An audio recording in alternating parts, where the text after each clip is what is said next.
core of the combat system is the combat model, which Michael always talks about.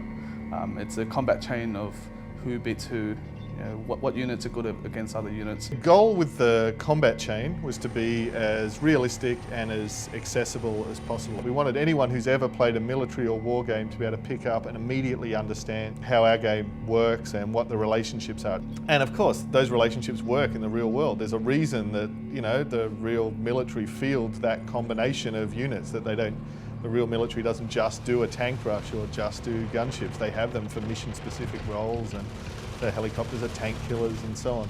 There's 7 unit types in total. What we think of as the core combat chain, tanks, which are kind of heavy cavalry, gunships, which are tank killers, so they're kind of light cavalry, and transports, which are dual role, so they transport infantries, but they're also anti-aircraft, so they kill the gunships. So those 3 are the core. Originally, actually, with our first iteration of the combat system, that was all there was. There was no hit points, no damage, any of that. We added some hit points, some damage.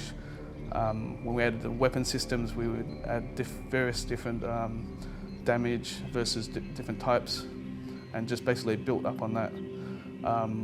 Actually, we got to a stage where the calculations for it were actually too complex, and we had so many sort of variables and things that we had to tweak that it made balancing really difficult. Then you've got 2 classes of infantry, which are kind of heavy infantry and light infantry.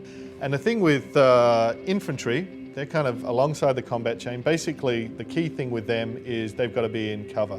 And then there's 2 other units, again, which are outside of the core combat chain for various reasons. One's the artillery and the command vehicle, which is kind of an intel and support vehicle. So we've actually toned it all the way back down.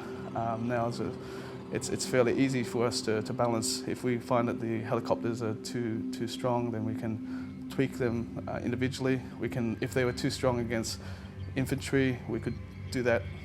We could control that individually. We had all sorts of, you know, really quite complicated systems for flanking and for morale systems and fatigue and weather systems. And if you're playing the game and they weren't actually making a big difference to the players' decisions or to the players' fun. So we just constantly purified down the experience to the core strategy, and I think we ended up with a much deeper, much more accessible, much more fun game.